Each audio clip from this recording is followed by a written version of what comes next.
Thank you all very much for coming, and I think I'll now turn the baton over to Mark, and he'll introduce our guest speaker.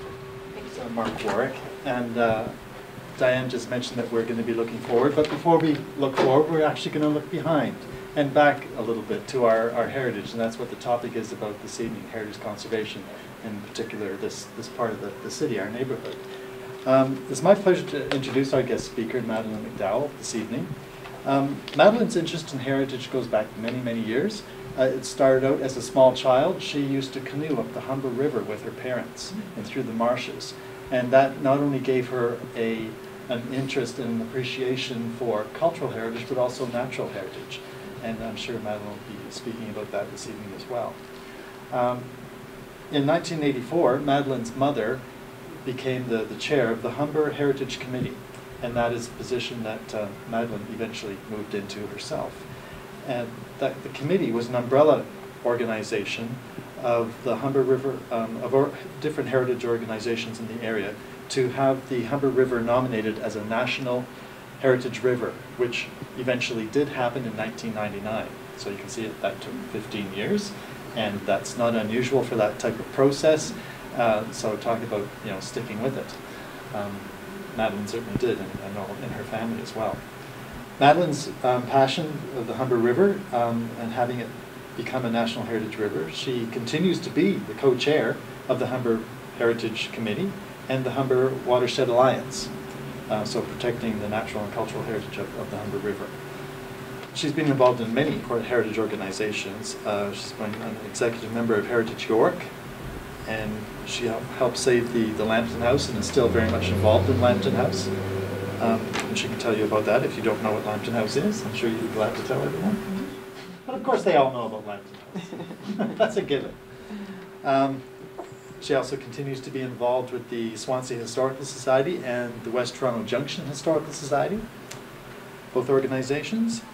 Madeleine also conducts walks for Heritage Toronto, and we have some brochures here. These are free walks that Heritage Toronto does from May through to October through all parts of the city, but Madeleine does do some of them here in this particular area. So I'll leave these over here, and please help yourself to one on the way out. Madeleine's also been on the Etobicoke Preservation Panel for the City of Toronto for a number of years, and continues to be on the Preservation Panel, and we can tell you a little bit about that later. But also, in addition to heritage, Madeleine's not just about heritage. She has many interests and has been involved for many years in things such as helping. She was the founder of a women's crisis center a number of years ago, and was also on was a school trustee for 14 years, and also interest in early childhood education and the arts, and was a member of the Toronto City Hall Arts Advisory Committee. So Madeleine comes with a lot of experience to us this evening. So it's my pleasure to introduce you to Madeleine McDowell.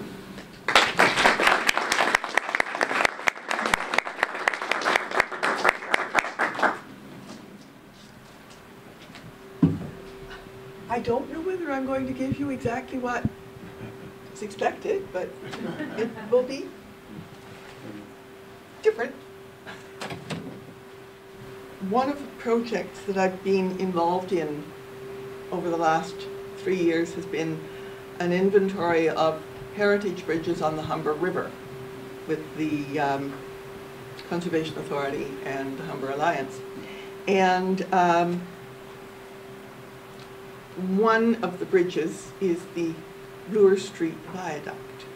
Now, when you say the Bloor Street Viaduct, everybody thinks the Prince Edward Viaduct. There is no other big bridge on Bloor Street.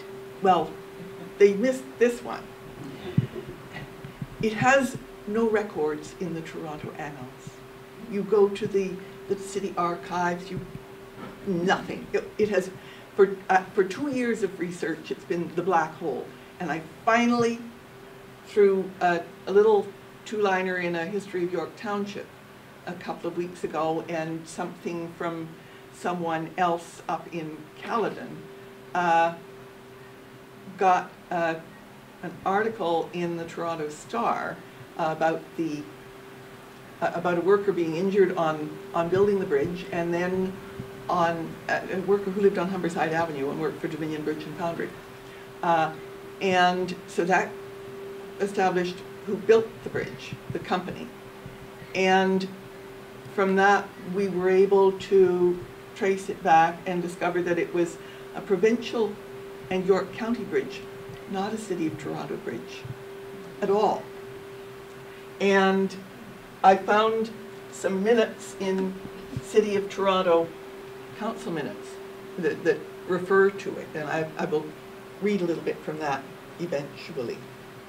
I'm focusing mainly on Bloor Street and the surrounds. Keele is the 4th concession, and Jane Street the 5th concession from Yonge Street. Bloor is the name of the 2nd side road. People refer to Queen Street and Bloor Street and St. Clair and that as concessions. Traditionally, they were side roads, and it is the 2nd side road north of the lake. It's named after Joseph Bloor, who in 1830 was a Yorkville brewer and entrepreneur. Dundas is the highway laid out by Simcoe's men in 1793. By 1812, it was the 2nd most important road in the province, and remained that until fairly recently. West Toronto grew up along it and extended from Keele Street to Runnymede, later to Jane. Its southern boundary was Bloor Street and the border of the almost village of Swansea. 1909 saw the amalgamation of the cities of West Toronto and Toronto. But by then, West Toronto had passed a local option bylaw, making the area dry. They did that in 1903, and it persisted. This was part of the dry area, and that dry aspect was a very important one in the evolution of the area culturally and politically. It was one of the last bastions of dry in Ontario. Now, empty is the primary characteristic of space. And some people see empty as something to be filled. Think about that. It's not necessarily so. There's a lot of very beautiful space that makes life livable. In 1815, James or Jacques Babby acquired an estate west of Jane Street, between Jane and the Humber River. And in 1836, the engineer and architect John Howard acquired an estate on Bloor Street, between Bloor and the lake, which he named High Park, and which in 1873 he presented to the City of Toronto as a public park. It had a very substantial spatial influence on this area, and as a site of natural heritage because of the trees and the meadows. By this time, the Kennedy and Keele estates were established to the north of Bloor Street. And Mayor George J. Saint-Léger built his home, Glanboy, on Gothic Avenue, which later became a hospital and is now restored as condos. It's a designated building, kind of spectacular, overlooking the park and ravine. As Toronto expanded west to Jane, York Township and Etobicoke also became urbanized.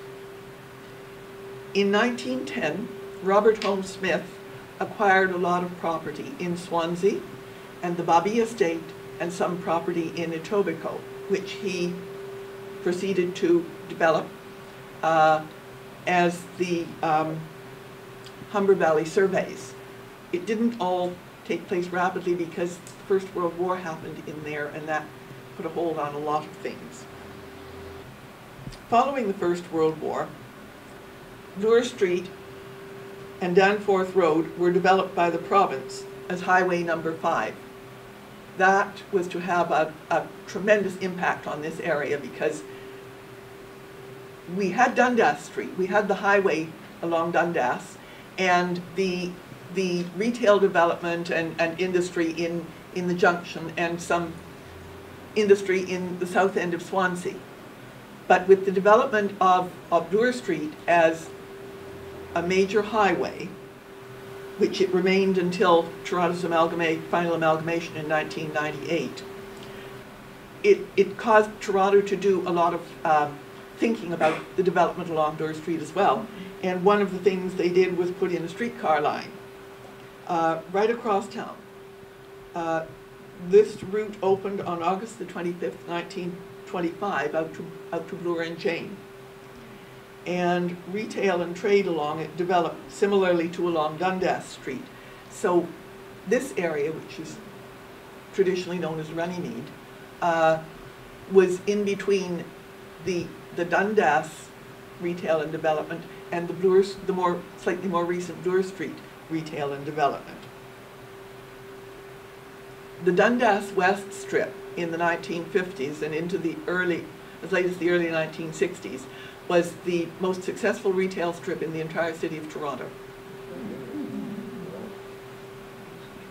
Now, this is a quote from J.C. Boylan's History of York Township. This was the little piece that I found on Bloor Street Bridge. Reference was made to, now this is with regard to the opening of the Dundas Bridge across the river in 1929.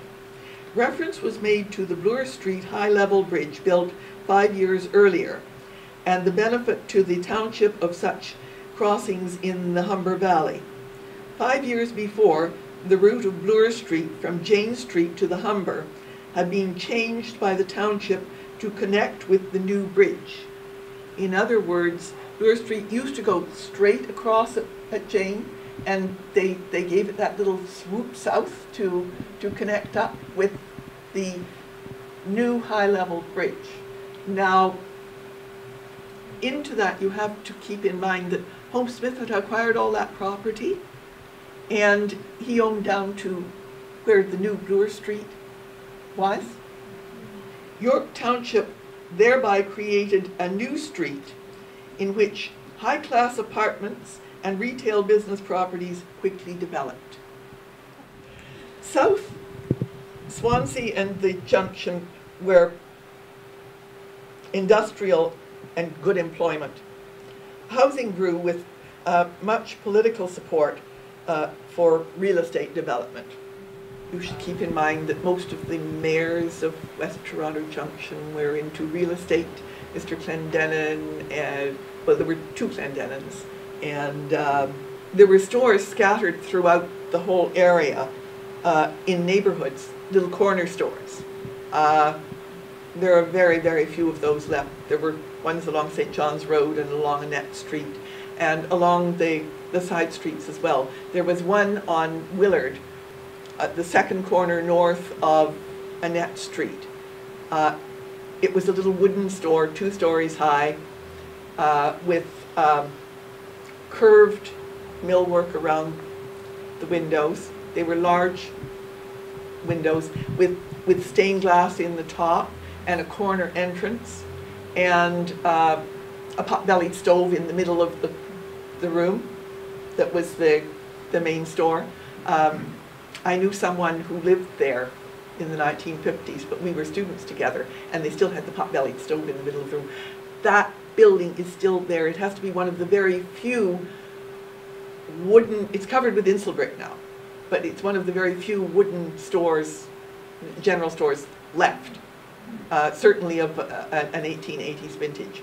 But there would have been a few like that through here. Bloor West is a mix of Runnymede and Swansea and York Township, and it grew up in temperance and women's suffrage